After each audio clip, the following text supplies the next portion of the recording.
diálogo a fondo. Entrevistas en Línea 1.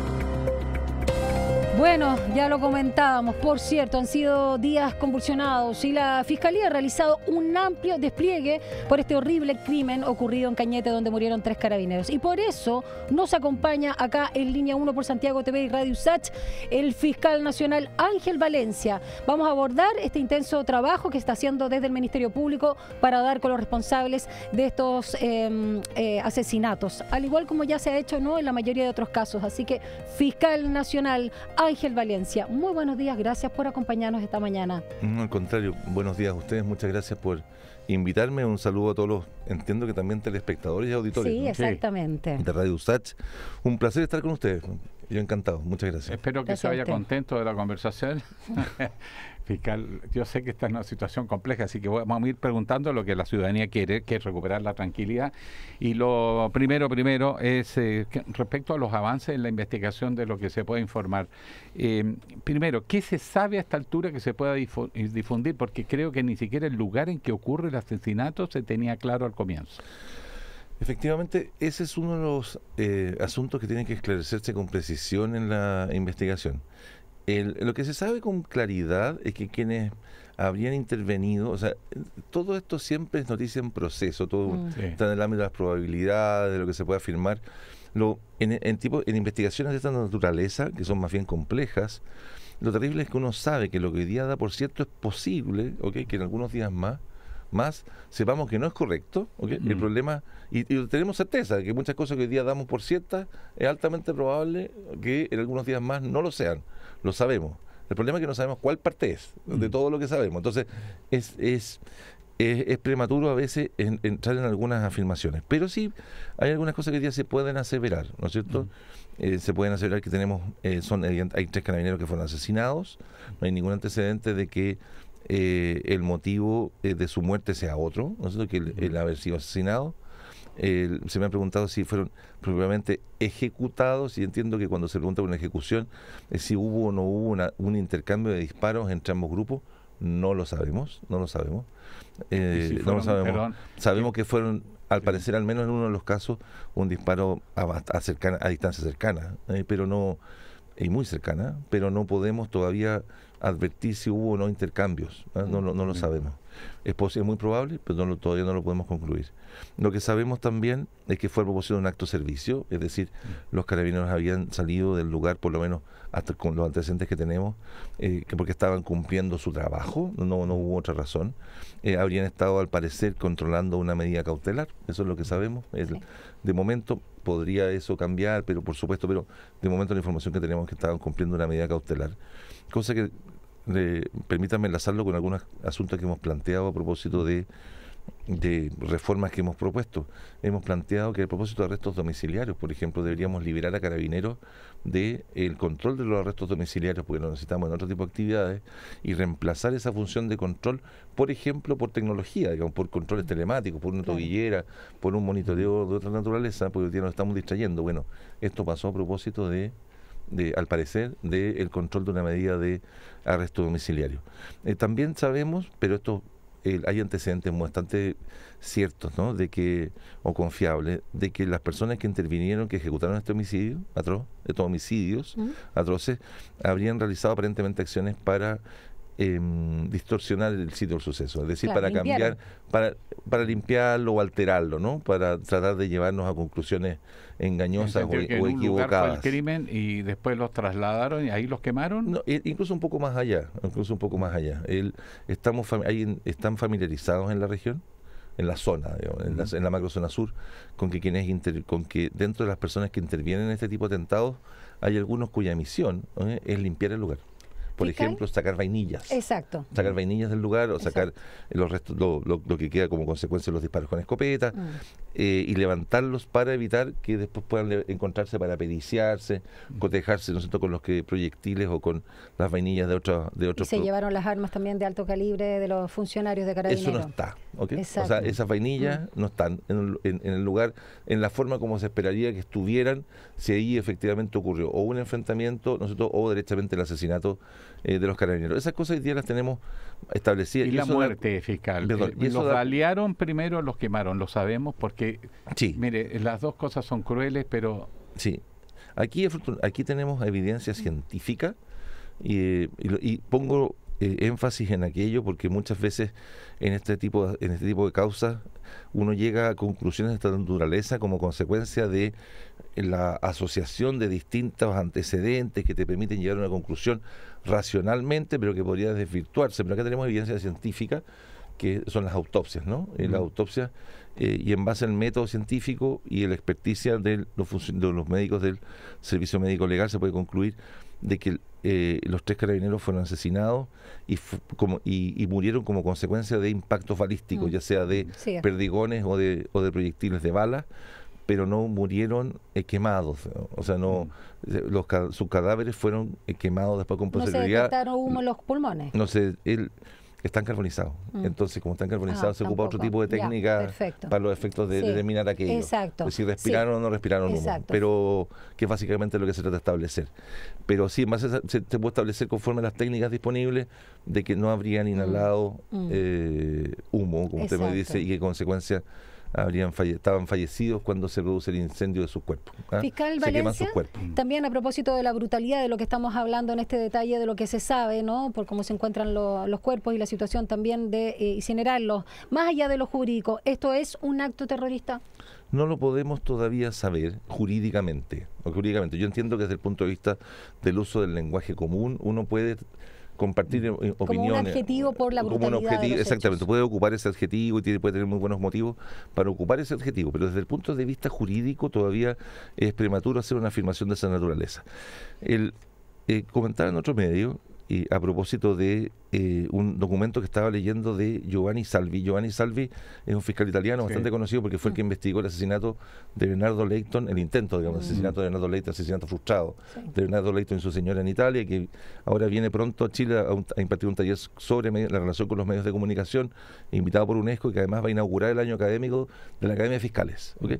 Y leí un documento redactado por Salvi en el cual, entre otras cosas, comentaba que si bien es una parte de nuestras funciones, nuestros deberes, comunicar lo que hacemos, porque la ciudadanía tiene derecho a comunicar lo que hacemos y la justicia tiene dentro de sus roles que informar a la ciudadanía acerca de cuáles son los antecedentes por los cuales, o las razones por las cuales se toma una decisión u otra.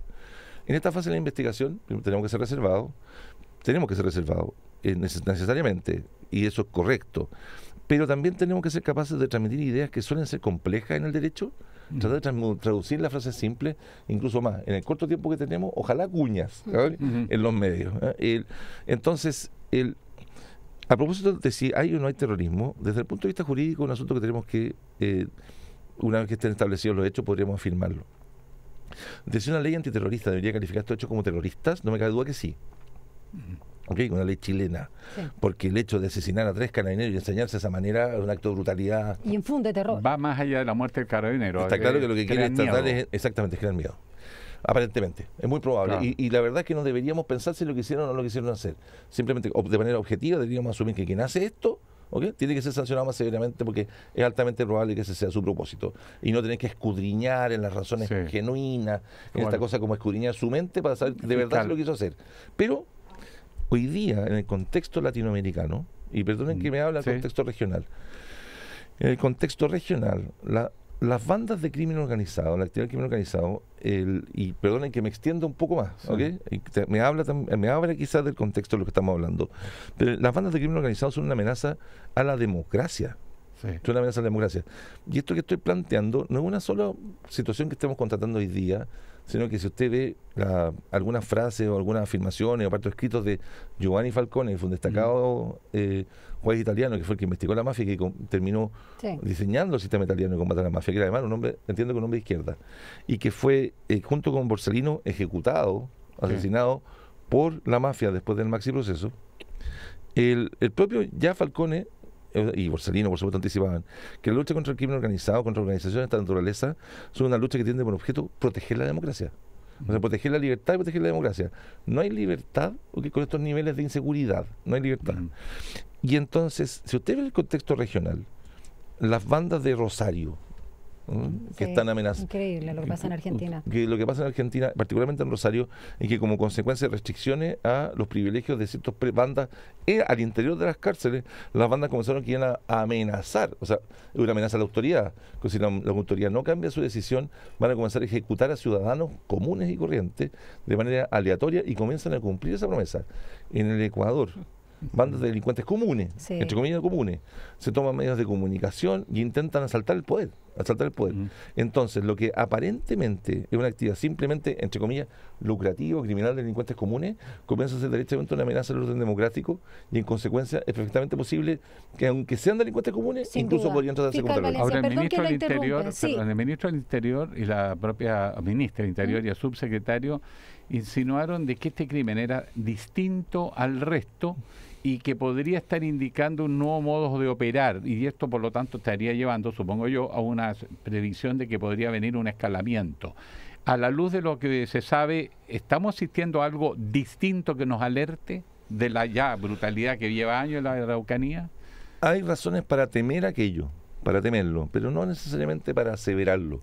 Cuando tengamos el caso resuelto, si podemos tenerlo, espero y confío en que así va a ocurrir, cuando hayamos esclarecido los hechos, vamos a ver si efectivamente es una banda de delincuentes comunes, es una banda organizada que viene mucho tiempo trabajando y que viene hace mucho tiempo cometiendo delitos de esta naturaleza, cada vez más graves, y que simplemente pasó a un estadio diferente de violencia o de objetivos para imponer sus términos.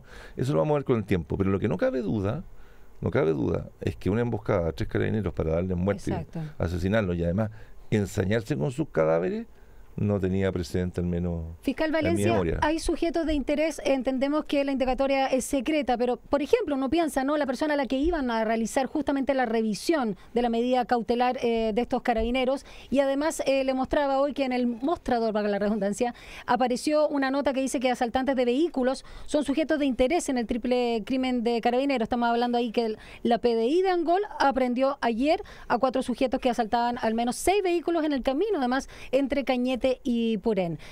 Más allá de casarnos, obviamente, con uno de los sujetos, ¿hay identificados sujetos de interés independiente de lo que estamos mostrando acá en la prensa? Hay distintas líneas de investigación.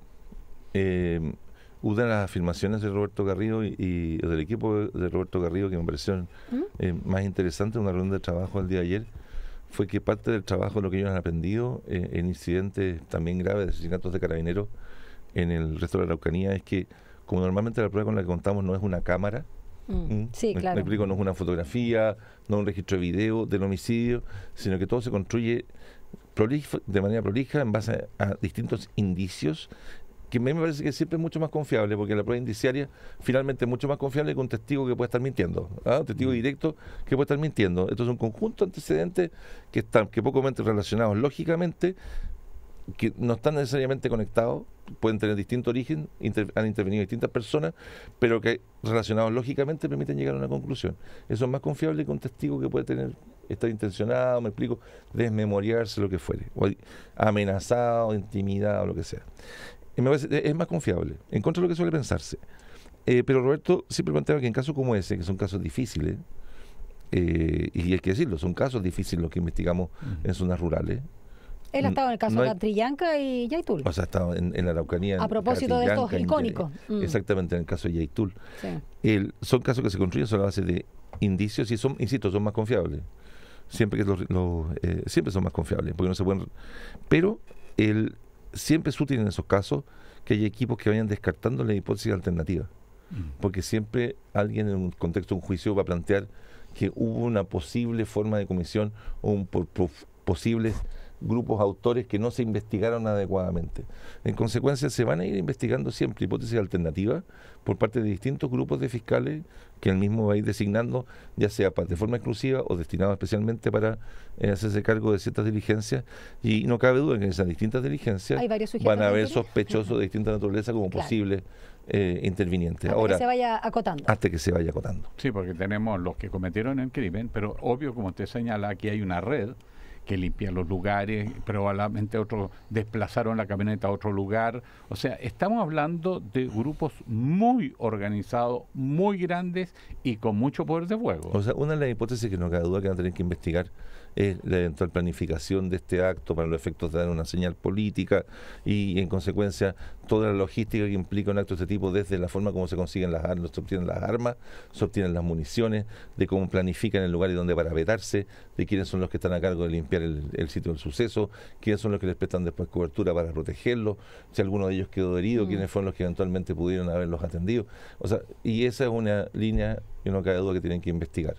También puede ser una riña circunstancial, no lo sabemos. Sí, quedó muy claro que esto revela la necesidad de que se coordinen investigaciones de alta complejidad y por eso preguntarle cómo va la implementación de la Fiscalía Supraterritorial y cuándo debería también nombrarse al primer fiscal supraterritorial. Mire, la Fiscalía Supraterritorial hoy día es una necesidad imperiosa en Chile, una necesidad imperiosa.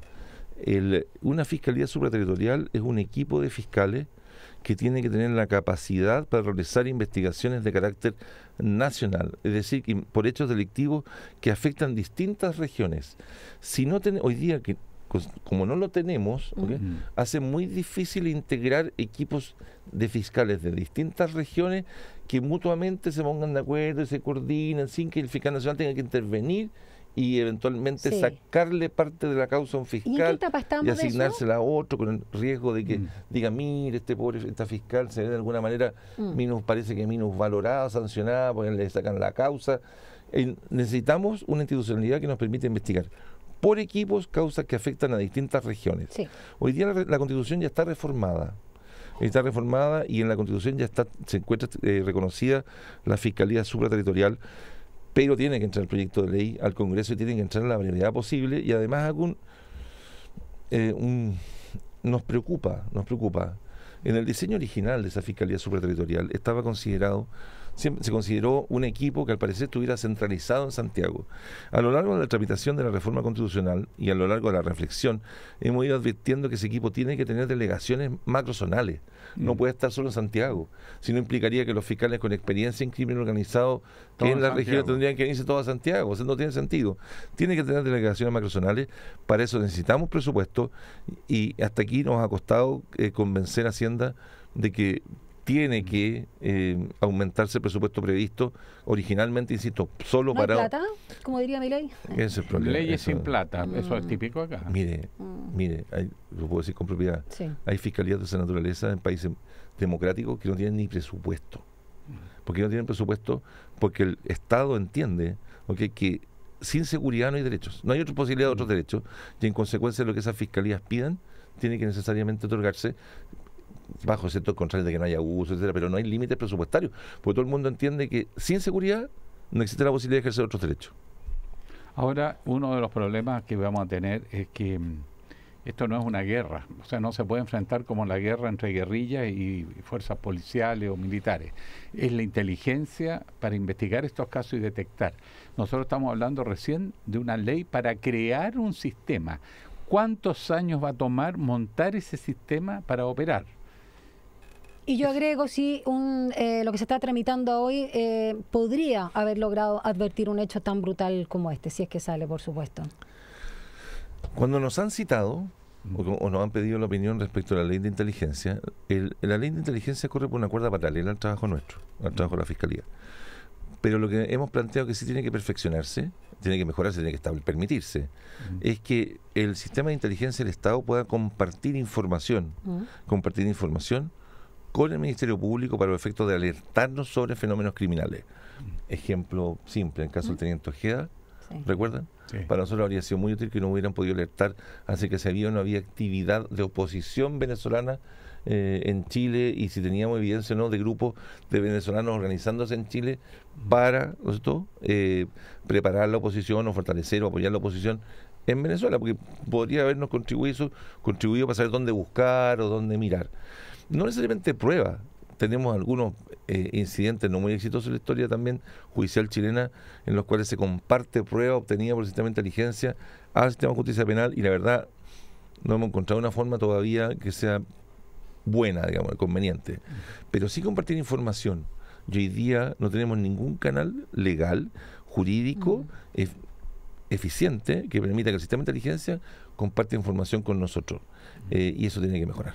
Fiscal Valencia, en relación a la formalización del general director Ricardo Yáñez, ¿no?, que se aplaza, como ya sabemos, al 1 de octubre.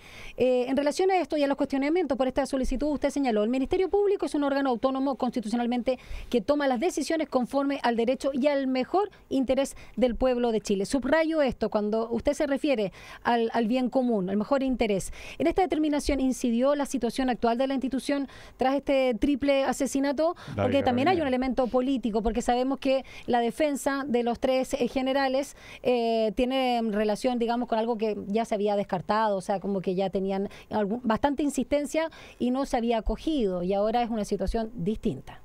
A mí, esta situación lo conversé con el fiscal Armendáriz porque conversamos antes de que él tomara esta decisión. Es habitual. Yo no estoy enterándome de lo que pasa en la Fiscalía a través del periódico, a veces me pasa, pero la idea es porque entiendo que dentro de mi función es estar atento y pendiente nosotros del diálogo con los fiscales en las cosas más importantes. Y así ocurrió respecto a esta causa el día domingo en la mañana, antes de que el fiscal comunicara esta decisión, y estuvimos intercambiando opiniones, pero de esa conversación, que siempre es una conversación que queda dentro del Ministerio Público, no me cabe, yo sí lo que puedo transmitir es que el fiscal Armendáriz tomó esta decisión pensando en el mejor destino de la causa. ¿Okay? El mejor del destino, proceso o consideración al ambiente político. Es que lo que pasa es que ocurre que también hay algunas decisiones de estrategia procesal. Le doy un ejemplo. Supongamos que el fiscal Armendáriz no hubiera pedido esta decisión. ¿Okay? Esta petición de mayor tiempo para la audiencia, mayor tiempo para analizar antecedentes, pudo perfectamente haberse trasladado para la audiencia de ahora de mayo, en la cual las defensas hubieran insistido en este planteamiento. Usted tiene uno de los imputados, en este caso el general Yáñez, al cual la misma fiscalía, ¿okay? O sea, que está a cargo de una institución de Carabineros de Chile, a la cual la misma fiscalía le encargó la investigación de este atentado. En ese caso, la Fiscalía Regional del Biobío. Y la Fiscalía Regional del Biobío le encargó a Carabineros de Chile la investigación de este atentado. Usted ve al general Yáñez, que es el general director, él lo es. ¿Okay? Sí. Alguien podrá opinar si debería o no, lo que fuere, pero él lo es, a cargo de la dirección de su institución para disponer los mejores medios para cumplir esta orden de la Fiscalía. Esta audiencia, en la cual él va a ser formalizado por un conjunto de hechos, además una investigación va a ser larga, sabemos que son por lo menos en materia de lesiones oculares, son aproximadamente 400 personas, a lo menos más de 400 personas las víctimas que habrían sufrido lesiones oculares de distinta naturaleza y distinta gravedad. Que por los tiempos suena razonable que uno dude frente a la situación política, ¿no? Su defensa ha estado, además, antes de este incidente, ha estado planteando insistentemente, ¿no es cierto? Entonces uno se puede formar una opinión acerca de las posibilidades de que una petición de esa naturaleza prospere en la audiencia y todo. Y la verdad es que por respeto también del tiempo del tribunal, por respeto a la agenda y también por el deber de atención al principio de objetividad, me parece que la petición que planteó el fiscal Armendáriz, y especialmente en razón al fundamento que él invocó, está suficientemente justificada y una petición más que prudente, y el tribunal además accedió en base a esa petición. Cualquier otra consideración que él pueda haber tenido para los efectos de además justificar esa medida, la verdad es que queda en su fuerenteno y carece de relevancia. Ahora, en este contexto están pasando varias cosas simultáneas. Primero me llama la atención la ferocidad de los ataques al fiscal por parte de sectores políticos, la derecha. A mí no, fíjese. ¿No? ¿No? ¿O es siempre así? Es que estamos acostumbrados. Estamos acostumbrados. Mire, le llamo a, por ejemplo, el caso del alcalde Jadwe. ¿Armendáriz cuenta con todo su respaldo, perdón, fiscal Valencia? Lo he reiterado manifiestamente. Ya. Ahora tengo que revisar una petición de cambio fiscal que está pendiente. Todavía está pendiente de la defensa del general Yáñez. Está pendiente. Pero hasta aquí yo tengo la mejor opinión del fiscal Armendáriz. Y no solo de su capacidad profesional, sino que además de su vocación de servicio público y su pasión por la justicia. Él podrá estar equivocado, ¿no? Y podremos incluso disentir muchas veces desde el punto de vista profesional de muchas cosas, como ocurre en todos los mundos, pero en todos los ámbitos, pero como es natural y con todos los fiscales regionales, ¿okay? Pero de lo anterior no me cabe ninguna duda. Pero eso ocurre, como le insisto, estos últimos a veces no están de acuerdo en ciertas cosas, es de lo más natural. Yo tengo atribuciones para impartir instrucciones generales y él tiene atribuciones en el ámbito de su fiscalía para impartir instrucciones particulares. Sí, se entiende. Lo que le quería plantear es que estamos familiarizados, pero yo, de nuevo, llamo a proteger las instituciones de la República. En un momento de tanta debilidad de las instituciones, de tanta crítica a las instituciones, llamo a proteger las instituciones de la República. no quiero ser odioso, hace poco tiempo atrás propuso un alcalde, ¿usted recuerda toda la campaña para criticar la supuesta falta de objetividad de la Fiscalía por un alcalde, nosotros quien le notificaron que iba a ser formalizado luego, ahora también en el mes de mayo? Hasta su partido, nosotros criticó la objetividad de la Fiscalía. Sí. Entonces parece que, no sé si es una crítica general o depende de quién sea el imputado, o las críticas acerca de la prolijidad jurídica o el criterio jurídico de los fiscales de esa Fiscalía. En esa Fiscalía también es a la que formalizaron al alcalde Torrealba. Exacto. Esa Fiscalía tiene claro, tiene su cargo tuvo su cargo la causa Cascada. Es decir, es una Fiscalía que ve causas de distinta naturaleza. Yo quisiera afirmar lo siguiente. El Ministerio Público es autónomo constitucionalmente ¿para qué? ¿Para qué? ¿Para qué? Para investigar. Autónomo constitucionalmente porque no lo es en todas partes.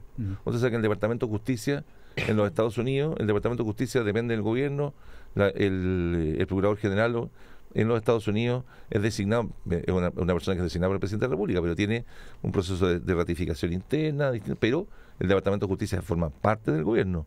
En Chile, los fiscales tienen un nivel de autonomía, es cierto, pero el Departamento de Justicia forma parte del gobierno. En Chile nosotros nos separamos y somos autónomos constitucionalmente, como es en la mayor parte de Latinoamérica. A lo mejor en algún lugar con mayor o menor convicción, en algunos lugares más o menos genuinamente autónomo de hecho. ¿Por qué? Para dos razones. Uno, para que podamos investigar, ¿okay?, con mayor independencia la corrupción pública, particularmente la corrupción de un gobierno. ¿Por qué? Pues se temía que si la Fiscalía formaba parte del gobierno, ¿okay?, tuviera un conflicto de interés manifiesto en la investigación de los actos de su propio gobierno. Y segundo, ¿para qué?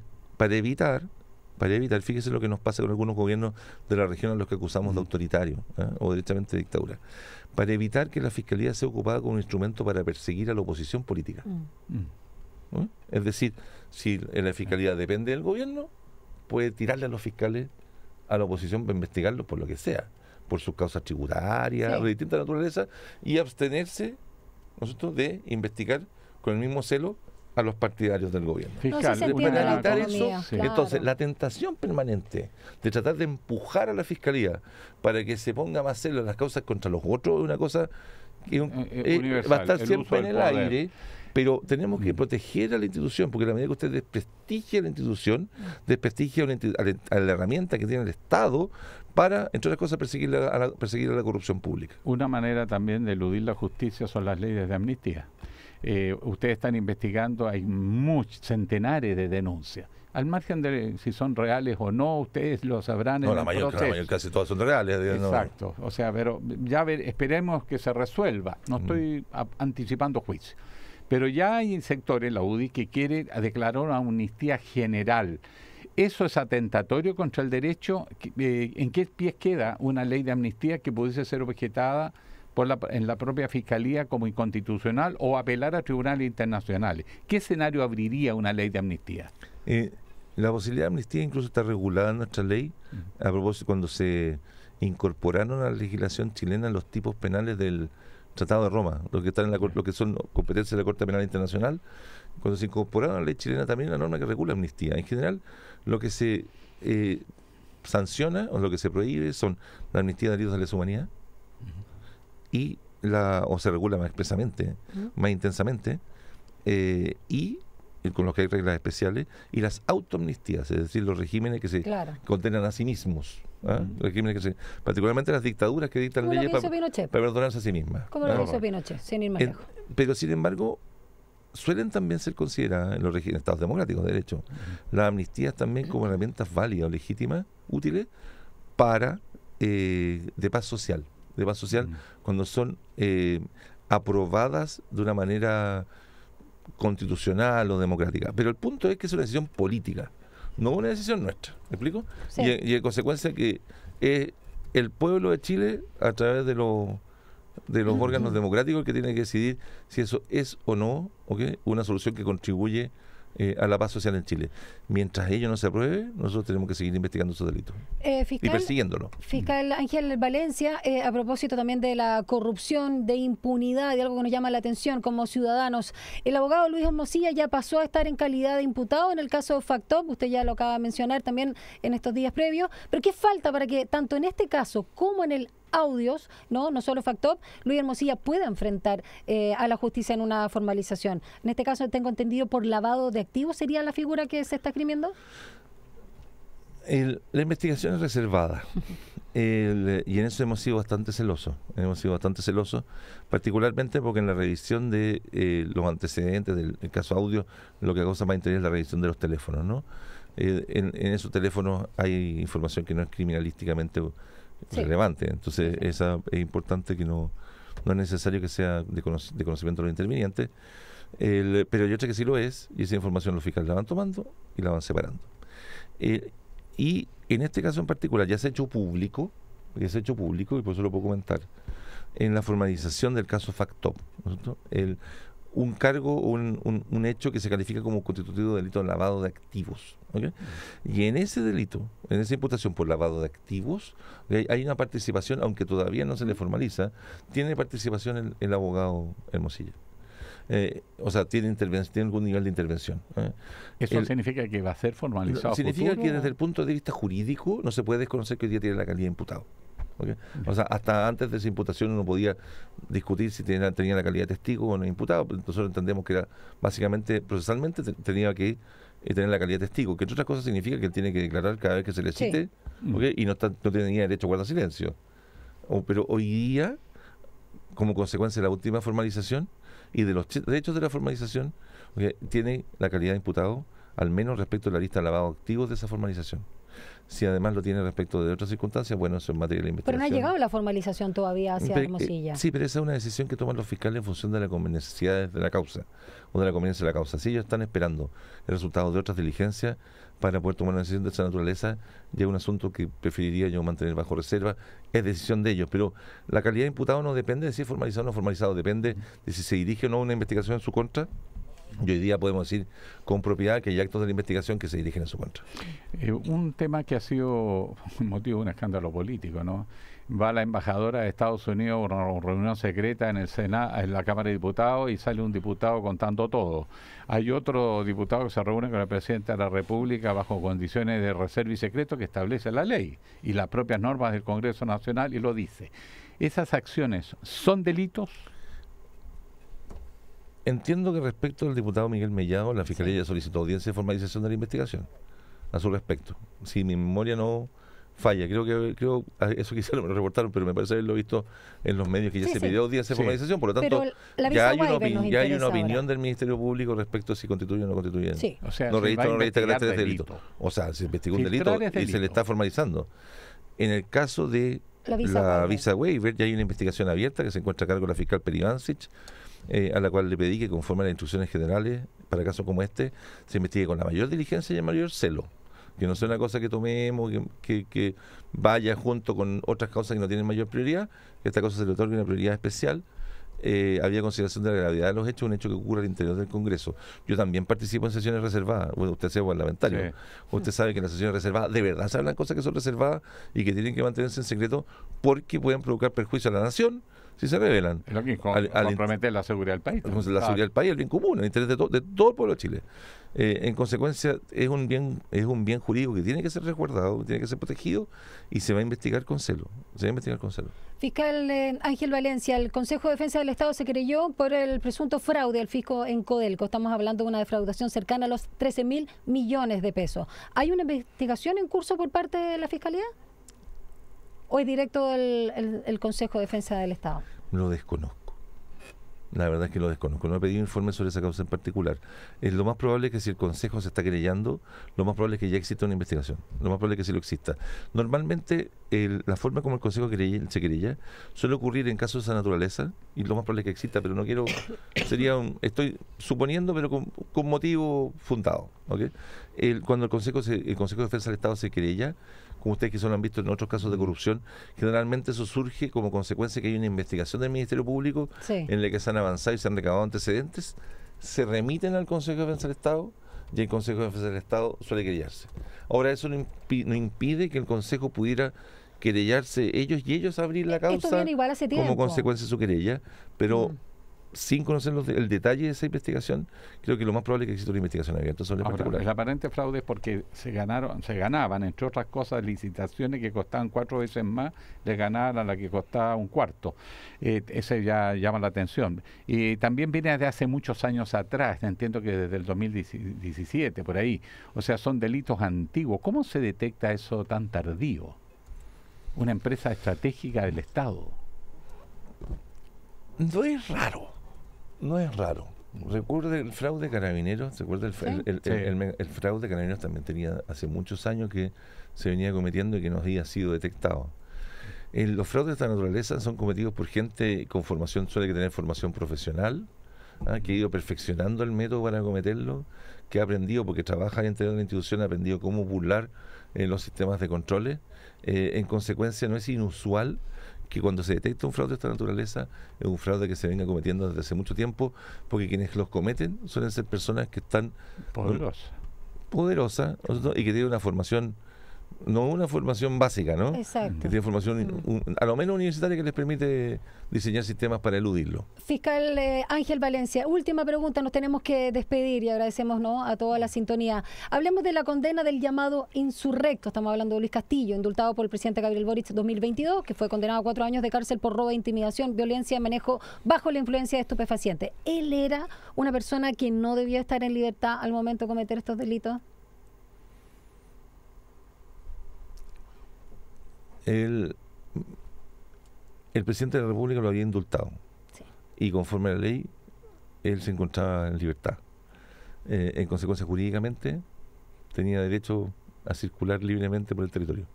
Ahora, si eso fue una mala idea, indultarlo es una opinión de otra naturaleza que a mí no me corresponde, pero conforme a derecho él estaba en libertad y en consecuencia estaba ejerciendo un derecho que la Constitución le reconocía. Ahora que lo abusó por el ejercicio de ese derecho y ocupó ese derecho para atentar contra otras personas, es otro problema, pero eso está dentro del ámbito de su libertad. Ahora quisiera decirle algo, que es: las instituciones no tenemos bolas de cristal. No tenemos bolas de cristal. Pero él había estado preso antes. Había estado preso antes. Yo no quisiera juzgar, no quisiera emitir una opinión sobre el indulto, sobre la institución de los indultos, pero tampoco es positivo sacar una conclusión acerca de si una institución es buena o mala en función de un incidente en particular. Porque si tuviéramos una bola de cristal que nos permitiera predecir en todos los casos qué es lo que va a ocurrir en el futuro, todo lo que hacemos son predicciones sobre la base de información más o menos confiable. Ahora, lo que importa, lo que tiene que evaluarse, que cada vez que se quiere considerar una impresión como esta, ¿cuáles son los criterios que se tuvieron en consideración para decretarlo? Si fue meramente caprichoso, meramente arbitrario, o hubo fundamentos para esa decisión. Pero conforme a derecho, estaba en la calle legalmente. Bueno, fiscal nacional, nuestro agradecimiento Ángel por esta Valencia. Conversación abierta. Creo que nos entregó bastante información. Sabemos que está trabajando como apretado por todos lados y una agenda muy amplia, así que le queremos agradecer su participación. Gracias por estar con nosotros. No, muchas gracias a ustedes, que estén muy bien, gracias por la invitación. Linda jornada. También por ustedes.